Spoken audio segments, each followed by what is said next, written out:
Happy New Year, readers! One of my final books for 2023 was The Rose Code by Quinn. And spoilers ahead, but this is my review of that. But first, Mary, a one-star reviewer on Amazon, wants to let you know that there is too much fiction in here and not enough history. One of the three main characters is made up. Author says so in her book notes. It's historical fiction. Emphasis on the fiction. All of the characters are made up. Sometimes they are inspired by real people, but it's not a biography and it's not a history. One of the things I do like about historical fiction, though, is for me, it's a jumping off point to learn about, to do further reading on actual historical facts. For example, Prince Philip, Elizabeth, the Queen's husband, was a character in this. And that was a little bit weird because this is a young Prince Philip, obviously before he married Elizabeth, and he has a relationship with one of the main characters. And it's kind of like thinking about your parents having sex. So even though she and Philip do not, they still have a romantic relationship that gets a little bit intimate, so it was kind of weird. However, what I didn't know, and it's mentioned in here, which led me down a rabbit hole on the internet, was that Prince Philip's mother, Alice of Battenberg, in the book they say, he says that she went mad. So when I went online to do a little research on that, turns out she was diagnosed with schizophrenia, but then allegedly gets better. I question the original diagnosis because I don't think you can recover from schizophrenia. Anywho, that's not the point. So she's forcibly removed from her family, and her doctors consult with Sigmund Freud, get this, who believed that her delusions were the result of sexual frustration. He recommended x-raying her ovaries in order to kill off her libido. Truth is stranger than fiction, however, geez Louise. So anyway, that's what I like to use historical fiction for. I don't take historical fiction for facts. Although now I'm thinking about getting this book about Alice of Battenberg because that was a fascinating little rabbit hole that I went down. Anywho, Mary aside, and the one-star reviewers aside, I had a grand time with The Rose Code.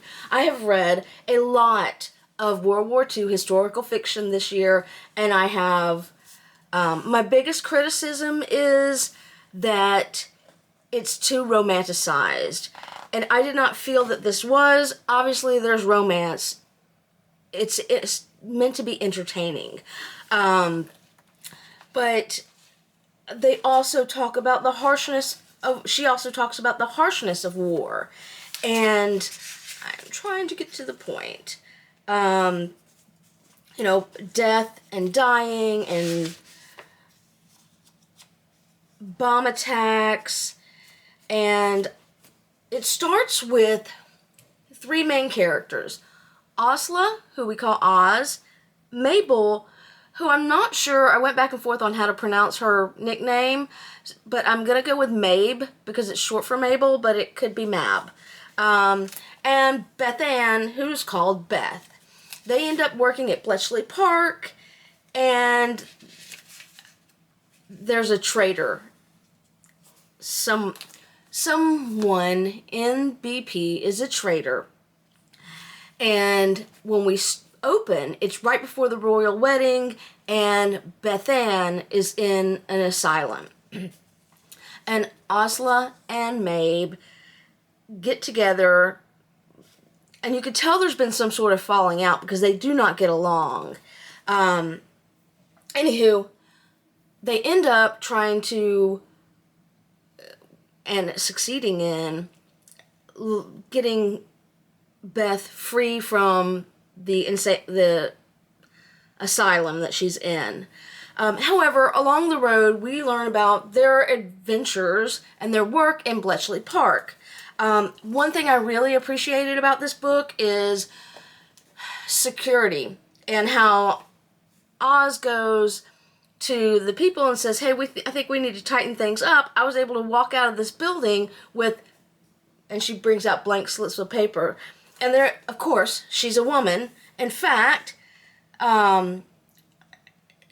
they even say, I don't think we need security advice from a silly Deb. And Oz fires back, well, you clearly need it from someone. And they end up with a mole and a traitor. So along the road, I suspect everyone in here as the traitor, to include the actual traitor. Let's see if I find what the next part I want to talk about. There's also a lot of moving pieces to me about the war and how nobody talks about the war after it's over, their war, whichever war it is. And then we switch to now again, and Maeve talks about, is thinking to herself while she's deciding if she's going to go help free Beth. Just a few short years ago, she would have been surrounded by racketing machines, etc., doing something that mattered. Now she had peace, prosperity, all the things she dreamed of during the war years, and sometimes it felt... She wondered if it was purpose she missed. And I can, kind of relate to that through my own experiences.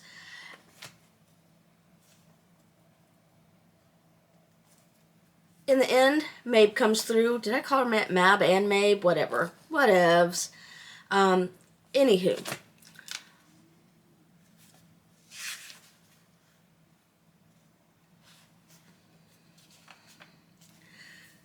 So they launch Beth from the asylum, and then they all get together with their old BP colleagues and do one last code-breaking effort to get solid evidence that the traitor was who he was, and they can turn him into MI5, and they do.